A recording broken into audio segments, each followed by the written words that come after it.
E alunos da turma 601, estamos novamente aqui mais uma vez reunidos, graças a Deus. E hoje vamos fazer a correção das atividades referente ao primeiro texto, né, relacionado ao conto popular, que é o título Os Três Irmãos. Então vamos lá, página 37. Página 37, compreendendo o texto, né? Vamos à primeira pergunta. O texto apresenta momentos de ternura entre irmãos, mostra ainda companheirismo entre eles. Eles eram muito unidos, né? Esses três irmãos, eles queriam casar com a princesa, mas como eram simples aldeões, não tinham oportunidade, né? Por serem pobres, certo? Mas eles eram muito ternos entre eles, né? Mostra ainda companheirismo entre eles. Você já precisou da ajuda de um irmão ou de alguém parecido para resolver algum problema seu? Aí é uma questão pessoal, né? Vocês vão pensar, refletir e dar a resposta de vocês aí, certo? Com toda calma e atenção. Então a resposta é pessoal. Número 2. No início do texto, os três irmãos sabem que não irão se casar com a princesa. Por que eles têm certeza disso? Reflita e troque ideias com seus colegas. Como não estão com os colegas, né? Refletir com os pais, aí dentro de casa, com seus irmãos, certo? Eles sabiam que não iriam se casar. Por que será? Porque eles eram simples pessoas, né? Não tinham uma situação financeira boa para poder ficar com uma princesa, né? Então vamos ver a resposta. Eles foram escravizados por seres que... porque são simples aldeões. Sendo assim, não poderiam se casar com uma princesa real. Vamos para número 3. Desiludidos, quer dizer, sem esperanças, os irmãos saem da aldeia para procurar uma nova vida. Aí vem a letra A. Pergunta: o que aconteceu com eles logo após a saída da aldeia? Né? Os três irmãos foram escravizados por seres que habitavam um povoado oculto entre as montanhas. E esses seres eram mágicos, eram diferentes, sobrenaturais, né? Então, resposta: foram escravizados por seres que habitavam um povoado oculto entre as montanhas. Eles foram andando pela floresta e acabaram chegando nesse lugar e esse povo capturou eles, né? E os fizeram escravos para trabalharem para eles. Letra B. Como os irmãos conseguiram concluir as tarefas atribuídas a cada um deles? Como é que eles conseguiram? Com esforço, com dedicação, com união entre eles. Eles eram muito unidos, certo? E ajudando uns aos outros, entre eles, os três foram se ajudando e conseguiram, né? Bom, o que aconteceu? O que aconteceu com eles logo após a saída da aldeia? Isso já foi perguntado. Letra B. Eles concluíram, vamos lá, eles concluíram as tarefas porque eram unidos, certo? Entre eles. E qual foi a recompensa que esse povo deu para eles pelo trabalho bem feito, né? Eles receberam presentes mágicos. Como eu falei para vocês, esse povo que vivia entre as florestas eram diferentes, eram superdotados, né? Com coisas ocultas. Então vamos ver. Agora, no número 4, letra A. Sobre o título, responda as seguintes questões. Vamos ver o título. O título, Os Três Irmãos. Assinale na letra A as alternativas que apresentam as funções de um título. Para que serve um título? Dar ao leitor uma ideia do assunto tratado no texto? Sim, tem que mostrar o assunto que vai ser dito, né? Chamar a atenção do leitor? Também, tem que ser chamativo, para a pessoa poder se interessar e ler. Resumir a história? Não. Instigar a leitura? Sim. Fazer com que as pessoas tenham vontade, através do título, de ler, né? Criar uma expectativa no leitor? Sim, né? E entregar o final da história? Não. Então vamos ver as respostas. Dar ao leitor uma ideia do assunto tratado no texto, chamar a atenção do leitor, instigar a leitura, fazer com que a pessoa tenha vontade de ler, criar uma expectativa no leitor, né? Agora, pergunta número da letra B. Como os irmãos conseguiram concluir as tarefas... Ai, meu Deus, desculpa, mais uma vez. Letra B. Quais elementos da narrativa são destacados no título do conto lido? Esses elementos são os principais personagens da história.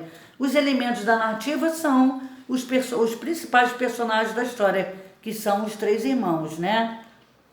São os principais personagens da história. Letra C. Você acha o título do texto adequado à história?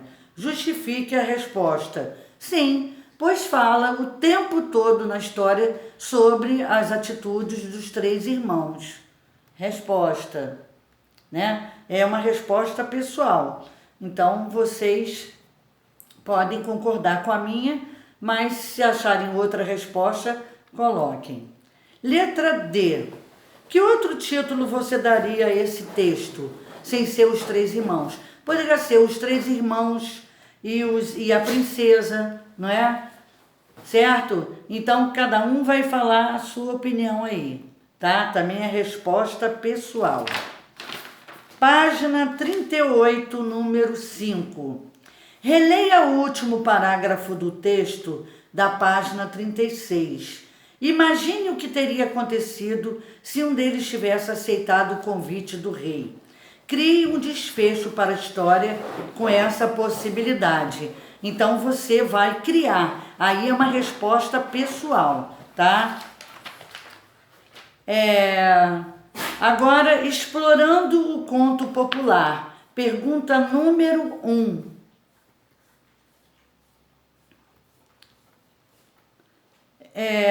Assim como a fábula, né, que são histórias que os personagens são animais, os contos populares são textos ficcionais, né? Todos, aliás, ambos, a fábula como os contos populares, são textos ficcionais, inventados, criados por alguém. Leia os títulos a seguir e marque R para real e F para ficcional, que foi criado. A Vida de Tom Jobim, uma biografia sobre a história dele, vai ser real ou ficcional? Então, é real, porque existe, né? A Lebre e a Tartaruga, que é uma fábula, ela é real ou ficcional? Se fala de personagens animais, é ficcional, F. A Lenda da Mandioca, é uma lenda, foi criado, então é ficcional, F. A Moda da Culinária Gourmet, é uma notícia, então é real, existe. Respostas R, F, F, R. Número 2. Em muitos contos populares é comum a presença de objetos mágicos, né? Letra A. Por que os três irmãos ganharam objetos mágicos? Ganharam objetos mágicos porque eles foram eficientes no trabalho. Embora eles foram presos, mas eles foram excelentes no trabalho. Ganharam objetos mágicos, tá? Como prêmio. O que cada um deles ganhou? Bom, o mais velho ganhou um espelho mágico. O do meio ganhou um tapete voador e o mais novo ganhou uma rede de malha de aço para capturar o que quisesse. Para vocês verem que é um texto ficcional, né? Com magias. Então vamos ver a resposta. Como prêmio pelos serviços prestados durante o tempo em que estiveram no cativeiro, O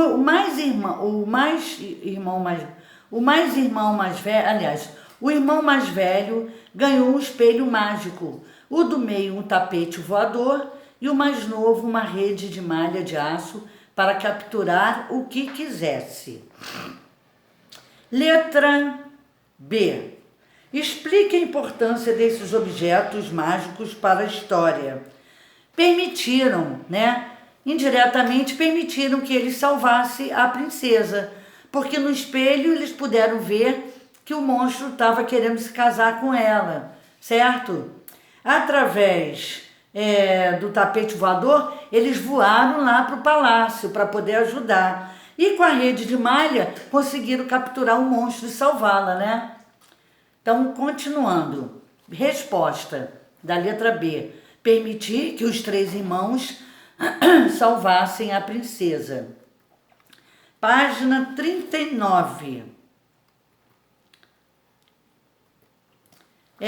Pergunta número 3. Uma das características dos contos populares é transmitir ensinamentos ao leitor, né? Comente com seus colegas o que você aprendeu a ler sobre esse conto. Gente, aí nesse conto houve a união em grupo, né, dos 3 irmãos, trabalhando em conjunto, ajudando a princesa, a gentileza deles, a paciência, como é que se fala? Solidariedade em prol do bem-estar de todos, né? Resposta: a importância do trabalho em grupo e da união, porque eles se uniram juntos, né? Da solidariedade em prol do bem-estar de todos, que eles foram ajudar a princesa e o rei a se livrarem do monstro, e a gentileza deles em si. Número 4. O conto popular apresenta personagens que ajudam a construir a narrativa, né? A história. Escreva qual personagem da história corresponde às classificações do quadro. Para vocês, quem são os protagonistas? Quem foram os personagens principais? Os 3 irmãos. E os secundários? A princesa, o rei, né? Porque não se falaram muito deles. Os habitantes que viviam entre as montanhas, o monstro que estava disfarçado de humano, né? Então, os protagonistas, os 3 irmãos, foram os personagens principais. Os secundários que não tiveram muita importância foram o rei, a princesa, os habitantes que viviam entre as montanhas, o monstro disfarçado de humano. Agora, número 5. Nas narrativas podem ser apresentadas as características físicas e psicológicas dos personagens. Físicas, o que mostra no exterior, e psicológica é o nosso interior, conforme estudado no capítulo anterior. 5A. É possível identificar as características físicas dos personagens principais do conto lido? Não, porque eles não descrevem, né? Não fazem muitos detalhes da parte física deles, entendeu? Então não dá para perceber. Não, pois o texto não traz destaques físicos sobre os personagens, não fala sobre as características físicas de cada personagem. Letra B. Muitas vezes são as próprias atitudes dos personagens que revelam suas características psicológicas. Analise o comportamento dos 3 irmãos e circule as características psicológicas que podem ser atribuídas a eles. Vamos lá. Foram determinados, né? Foram presos, foram obrigados a trabalhar e continuaram, não desistiram. Bons porque eles ajudavam entre eles e ajudaram também a princesa. Eram espertos, porque senão não tinham resolvido problema nenhum. Eram malvados? Não. Corajosos? Lógico que sim. Famintos? Não se fala de comida, da maneira que eles sentiam necessidade de comer. Altruístas? Muito. Não desistiram, positivos. e apaixonados por quem? Pela princesa. Então vamos ver a resposta. Eram bons, apaixonados, determinados, espertos, corajosos e altruístas. Positivos, né? Página agora 40, do número 6. O conjunto de fatos que compõe uma narrativa recebe o nome de enredo.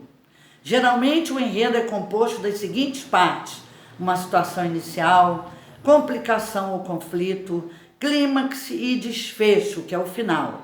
Identifique no trecho do conto popular Os Três Irmãos cada uma dessas partes na sequência a seguir.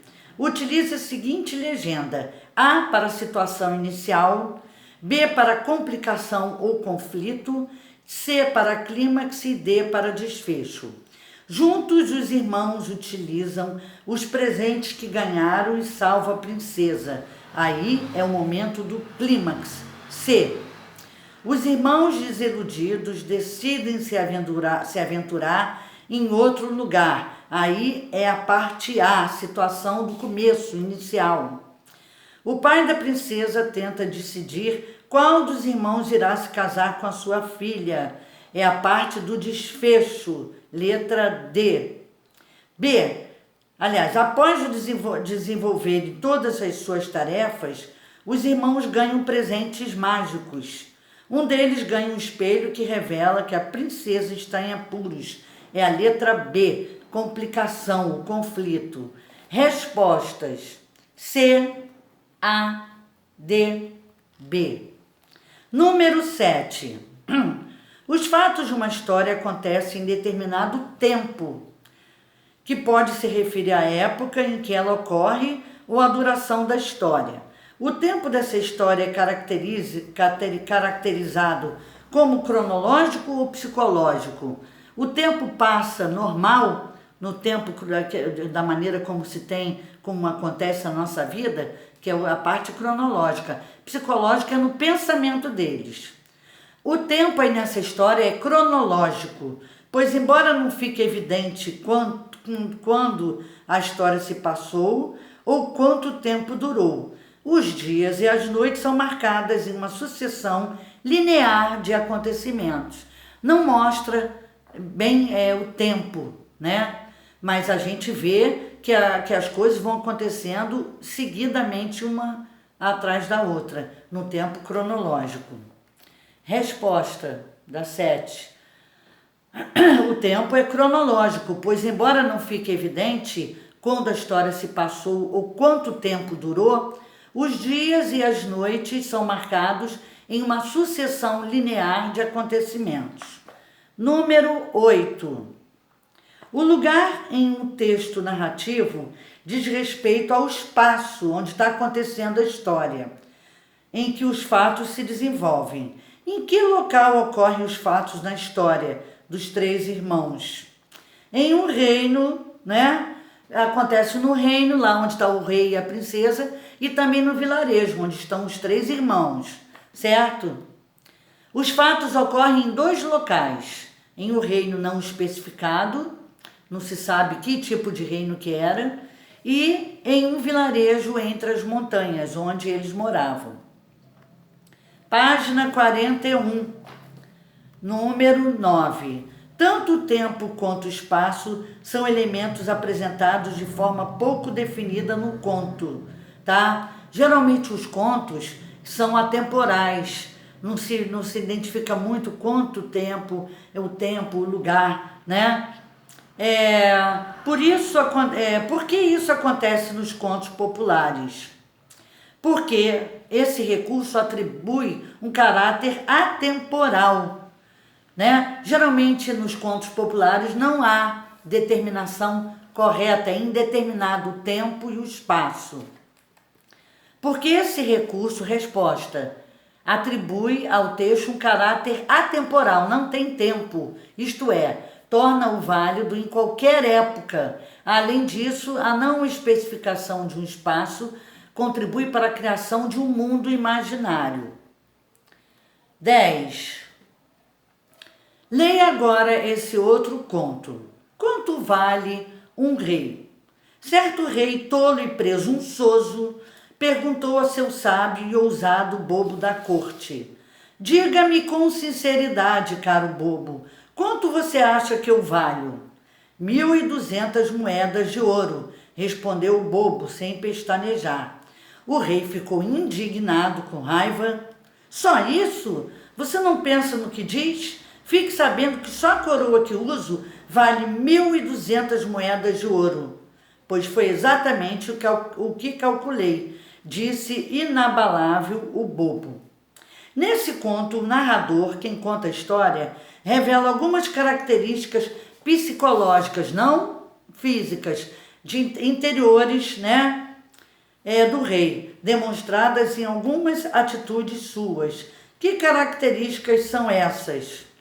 Ele é tolo, ele é presunçoso, Ele se achava melhor do que tudo só por causa do dinheiro que ele possuía, ainda mais quando ele falou do valor da sua coroa, não é? Então, vamos ver a resposta. Essas características psicológicas do rei são a de ser tolo e presunçoso. Presunçoso é que se acha melhor do que todo mundo, Por achar que valia mais do que as outras pessoas só porque era rei, e ao dizer que apenas sua coroa já valia a quantia mencionada pelo bobo da corte. Página 42. Número 11. Releia os contos populares, Os Três Irmãos e Quanto Vale um Rei. Esse que eu acabei de ler para vocês. Compare-os para identificar alguma das características do gênero. Para isso, responda as perguntas do quadro abaixo. Vamos lá. Os Três Irmãos, Quem é o protagonista da história dos Três Irmãos? E os mais importantes são os Três Irmãos. E no Quanto Vale um Rei? O personagem principal, o protagonista, é o rei. Então vamos lá. Protagonista de uma história, os Três Irmãos, são os Três Irmãos nessa história. E na Quanto Vale um Rei, o protagonista é o rei. Agora, qual é o tipo de narrador da história? Ele participa nas duas histórias? Na história dos Três Irmãos, o narrador participa? E no Quanto Vale um Rei participa? Vamos ver a resposta. Tanto em uma como outra, o narrador é observador, Ambos são observadores. O espaço onde a história se passa é descrito com clareza nos Três Irmãos? Não, o espaço é pouco especificado, E no Quanto Vale um Rei? Não, o espaço também é pouco especificado, certo? Vamos ver agora. O tempo é marcado na história? Na primeira, não, o tempo é pouco especificado nessa história também dos Três Irmãos. E no Quanto Vale um Rei, não, mas pode-se inferir que a história se passa numa época em que havia reis e bobos da corte, Então, numa história não tem tempo determinado, não tem especificado, mas na segunda do rei, dá a entender de que se passa no tempo onde havia bobos da corte, porque essa pista foi passada. Vamos ver o ensinamento da história dos Três Irmãos. Bom, na primeira história dos Três Irmãos, certo? Mostra a importância do trabalho em grupo e da união entre as pessoas. No entanto, que os Três Irmãos se uniram para ajudar o reino, e a princesa. E no segundo, Quanto Vale um Rei, mostra que o nosso valor não pode ser medido em relação a dinheiro ou posse, Cada um vale por si só, sem merecimento de dinheiro. Eu sou o que eu sou, por ser quem eu sou, não pelo dinheiro que tenho ou obtenho, certo? Página 43. tem o número 12. Leia os trechos a seguir. Eu vou ler só pedacinhos, tá? Na letra A. Estou começando um novo diário. O último enchi num instante, contando a aventura gritante em que eu e meus amigos do peito nos metemos nas férias de julho. Galera, foi de arrepiar a pele. Esse trecho aí, lógico que se refere a um diário. A primeira frase aí já mostra que está sendo realizado um diário. Na letra B, quem me contou foi o Campomise. Aliás, dobro a língua, Dr. José Campomise Filho. Isso aí é um caso, né, que foi descrito. Foi promotor aqui na região, dava aula no ginásio e no colégio, escrevia no jornal, vivia fazendo discurso. Aí é um caso que está sendo contado. Na letra C, o céu estava escurecendo rapidamente, fechado, com nuvens escuras, quase pretas, anunciando uma tempestade de trovões, de relâmpagos e água pesada. Manezinho apressou o passo na estrada deserta, meio sem saber o que fazer. Tinha pegado uma carona até o trevo e agora caminhava em direção à cidade, que se escondia do lado de lá da pequena montanha. Observem aí está havendo uma narração, a história contada por alguém. Então, trata-se de um conto popular. Pergunta: com base nas características do conto que você estudou, qual dos trechos acima se refere a outro exemplo de conto popular? O texto da letra C, porque o primeiro foi diário, o segundo foi um caso, o terceiro é um conto popular, pela descrição, né? Pela narrativa. O texto C, visto que apresenta um personagem por meio ainda de uma sequência cronológica de ações que vão acontecendo. E agora, página 44, número 13 e final. Agora observe a tela a seguir, tá? É o Caminhante sobre o Mar de Névoa, feito em 1818. Observe a tela a seguir. Descreva. Você vai descrever a imagem apresentando o personagem, né? Vocês vão dizer, quem é esse personagem? Quais são as ações que ele está praticando nesse momento aí? Vocês vão criar. E o espaço onde ocorrem os fatos? Isso é criatividade de vocês. Façam com atenção, que depois nas atividades, né, quando vocês mandarem as fotos, eu vou fazer a correção, certo? Então, muita atenção aí, façam com cuidado, certo? E um beijo, um abraço muito apertado em vocês. Tchau!